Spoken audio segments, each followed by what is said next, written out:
பயப்படாதே கலங்கிடாதே பாரில் இயேசு காத்திடுவார்.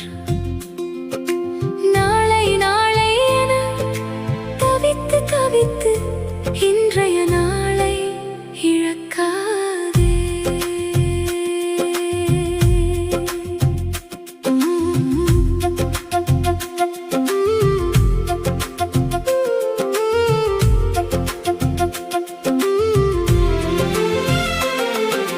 வானத்து பறவைகள் விதைப்பதும் இல்லை, ஆனாலும் பசியால் வாடுவதில்லை.